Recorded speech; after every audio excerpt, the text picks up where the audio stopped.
जो हो गया उसे सोचा नहीं करते, जो मिल गया उसे खोया नहीं करते। जो हो गया उसे सोचा नहीं करते, जो मिल गया उसे खोया नहीं करते। सफलता भी उन्हें हासिल होती है जो वक्त और हालात पर रोया नहीं करते। बिल्कुल, यदि आप भी मैट्रिक बोर्ड परीक्षा में शामिल होने वाले विद्यार्थी है और आपकी पेपर हिंदी का 20 फरवरी के है, तो बिल्कुल इस वीडियो को शुरू से अंत तक जरूर देख लीजिएगा। यदि इस यूट्यूब चैनल पर पहली बार है तो सब्सक्राइब करके बेल आइकन को जरूर प्रेस कर लीजिएगा, क्योंकि इसके द्वारा आपको वायरल पेपर मैट्रिक और इंटर का हमेशा देखने के लिए मिलते रहेगा। तो चलिए हम वीडियो को शुरू करते हैं, देखते हैं कि आज का वीडियो का पहला प्रश्न क्या है। बिल्कुल वायरल पेपर से लिया गया प्रश्न, जिस प्रकार से आपका न्यू प्रश्न मैथ और साइंस और सोशल साइंस में पूछा गया है, ठीक उसी प्रकार से यह वीडियो बनाया गया है, क्योंकि इसमें चुनिंदा प्रश्न वायरल प्रश्न से लिया गया है। तो चलिए आज के वीडियो का पहला प्रश्न देखते हैं। दिया हुआ है कि बिरजू महाराज किस शैली के नर्तक थे, अर्थात बिरजू महाराज किस शैली के नर्तक है। इसकी सही जो उत्तर है कथक, याद करके रखना है। अगली प्रश्न की ओर बढ़ते हैं। दिया हुआ है कि बिरजू महाराज का संबंध किस घराने से है। बिरजू महाराज का संबंध किस घराने से, याद करके रखना है कि लखनऊ घराने से है। अगली प्रश्न की ओर बढ़ते हैं। दिया हुआ है 3 नंबर प्रश्न, जीत जीत मैं निरखता हूँ पाठ का संबंध किससे है। जीत जीत मैं निरखता हूँ पाठ का संबंध किससे है, याद करके रखना है कि इसकी जो सही उत्तर है ऑप्शन सी, अर्थात बिरजू महाराज से है। बिल्कुल, यदि आपके पास 10 मिनट का समय है तो बिल्कुल बिना स्किप किए इस वीडियो को जरूर देख ले, क्योंकि अगर इस वीडियो को मिस करते हैं तो आपको पछताना पड़ जाएगा। ठीक है, अगली प्रश्न दिया हुआ है 4 नंबर प्रश्न की, आविन्यो पाठ का लेखक कौन है। आविन्यो पाठ का लेखक कौन है, याद करके रखना है कि अशोक वाजपेयी जी आविन्यो पाठ का लेखक है। अगली प्रश्न की ओर बढ़ेंगे। 5 नंबर प्रश्न दिया हुआ है कि आविन्यो पाठ गद्य कौन सी विद्या है। आविन्यो पाठ गद्य कौन सी विद्या है, इसकी जो सही उत्तर है याद करके रखना है कि ललित स्थल विद्या है। अगली प्रश्न की ओर बढ़ते हैं। दिया हुआ है 6 नंबर प्रश्न की, आविन्यो किस नदी के किनारे बसा है। आविन्यो किस नदी के किनारे बसा है, याद करके रखना है कि इसकी जो सही उत्तर है रोन नदी के किनारे। बिल्कुल इंपोर्टेंट वायरल पेपर देख रहे हैं और उसी का चुना हुआ प्रश्न, ला शत्रुज क्या है। ला शत्रुज क्या है, इसकी जो सही उत्तर है याद करके रखना है कि ऑप्शन सी, अर्थात ईसाई का मठ जो है ला शत्रुज है। अगली प्रश्न को बढ़ते हैं। 8 नंबर प्रश्न दिया हुआ है कि पिकासो क्या थे। पिकासो क्या थे, इसकी जो सही उत्तर है चित्रकार। पिकासो कौन थे, चित्रकार थे। अगली प्रश्न की ओर बढ़ते हैं। दिया हुआ है कि सुजान सागर किसकी कृति है। सुजान सागर किसकी कृति है, इसकी जो सही उत्तर है घनानंद। किसकी कृति है, घनानंद की कृति है। अगली प्रश्न की ओर बढ़ते हैं। दिया हुआ है कि घनानंद किस शब्द का क्या है। घनानंद जो है किस बादशाह के मीर मुंशी थे। घनानंद किस बादशाह के मीर मुंशी थे, याद करके रखना। इसकी सही जो उत्तर है आपका मुहम्मद शाह रंगीले। क्या है, मुहम्मद शाह रंगीले। अगली प्रश्न की ओर बढ़ते हैं। इंपोर्टेंट प्रश्न, वायरल प्रश्न आपके बोर्ड परीक्षा के लिए दिया हुआ है। 11 नंबर प्रश्न की, स्वदेशी किस कवि की रचना है। स्वदेशी जो है किस कवि की रचना है, तो याद करके रखना है कि प्रेमघन की रचना है। अगली प्रश्न की ओर बढ़ेंगे। 12 नंबर प्रश्न दिया हुआ है, प्रेमघन किसका उपनाम है। प्रेमघन किसका उपनाम है, याद करके रखना है कि बद्री नारायण चौधरी का प्रेमघन उपनाम है। अगली प्रश्न 13 नंबर प्रश्न, प्रेमघन किस युग के कवि थे। प्रेमघन किस युग के कवि थे, याद करके रखना है कि भारतेंदु युग के कवि थे। अगली प्रश्न 14 नंबर प्रश्न दिया हुआ है कि कवि प्रेमघन के अनुसार भारत में आज की कौन सी वस्तु दिखाई नहीं पड़ती है। तो यह जो सही उत्तर है वह भारतीयता जो है बिल्कुल दिखाई नहीं पड़ती है। अगली प्रश्न की ओर बढ़ेंगे। 15 नंबर प्रश्न दिया हुआ है कि आजकल भारत के लोग किस भाषा में बोलना पसंद करते हैं। आजकल भारत की जो लोग है किस भाषा में बोलना पसंद करता है, तो अंग्रेजी बोलना पसंद करता है। अगली प्रश्न की ओर बढ़ेंगे।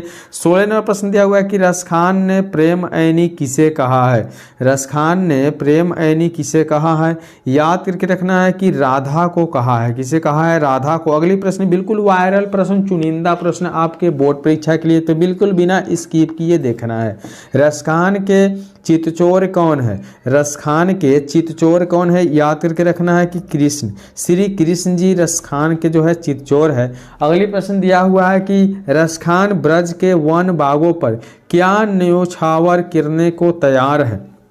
रसखान जो है ब्रज के वन बागों पर क्या न्यौछावर करने को तैयार है। याद करके रखना है कि इसकी जो सही उत्तर है ऑप्शन सी अर्थात तीनों लोक को। किसे? तीनों लोक को। अगले प्रश्न बढ़ेंगे। 19वां प्रश्न दिया हुआ है कि अति सुधो स्नेह को मार्गा शीर्षक सवैया किसकी रचना है। अति सुधो स्नेह को मार्गा शीर्षक सवैया किसकी रचना है।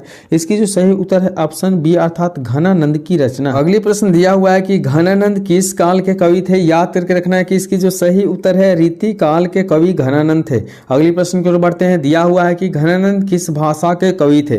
बिल्कुल इंपोर्टेंट प्रश्न, वायरल प्रश्न और नई प्रश्न। 22 नंबर प्रश्न का उत्तर है ब्रज भाषा के कवि जो थे वह घनानंद जी थे। अगली प्रश्न की ओर बढ़ेंगे। दिया हुआ है कि रिल्के ने काव्य के अतिरिक्त और किन किन विद्याओं में रचना की है। रिल्के ने काव्य के अतिरिक्त और कौन कौन सी विद्या में रचना की है। याद करके रखना है इसकी सही उत्तर जो है आपका जीवनी और यात्रा वर्णन। क्या है? जीवनी और यात्रा वर्णन। अगले प्रश्न दही वाली मंगमा के रचयिता है। दही वाले मंगमा पाठ की रचयिता कौन है। याद करके रखना है कि इसकी जो सही उत्तर है श्रीनिवास जी है। कौन है? श्रीनिवास जी। अगली प्रश्न 25 नंबर प्रश्न चुनिंदा प्रश्न, वायरल प्रश्न आपकी बोर्ड परीक्षा के दिया हुआ है कि श्रीनिवास किस भाषा के साहित्यकार है। श्रीनिवास किस भाषा के साहित्यकार है तो कन्नड़। क्या है? कन्नड़ भाषा के साहित्यकार है। अगली प्रश्न दिया हुआ है आकाश का पर्यायवाची शब्द क्या है।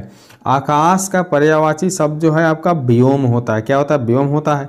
अगली प्रश्न दिया हुआ है कि सूर्य का समानार्थी शब्द क्या है। सूर्य का समानार्थी शब्द क्या है। इसकी सही उत्तर जो है ऑप्शन डी बिल्कुल भानु जो है। अगली प्रश्न की ओर बढ़ते हैं। 28 नंबर प्रश्न दिया हुआ है कि नाक का बाल होना मुहावरे का अर्थ है। नाक का बाल होना मुहावरे का अर्थ है अधिक प्यारा होना। क्या है? अधिक प्यारा होना।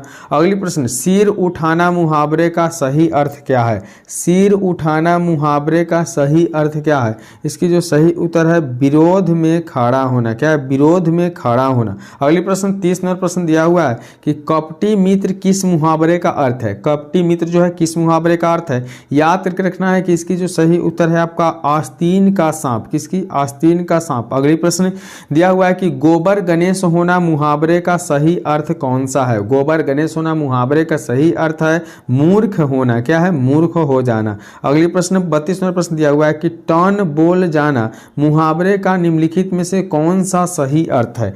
टर्न बोल जाना मुहावरे का निम्नलिखित में से कौन सा सही अर्थ है। इसकी जो सही उत्तर है मर जाना। क्या है? मर जाना।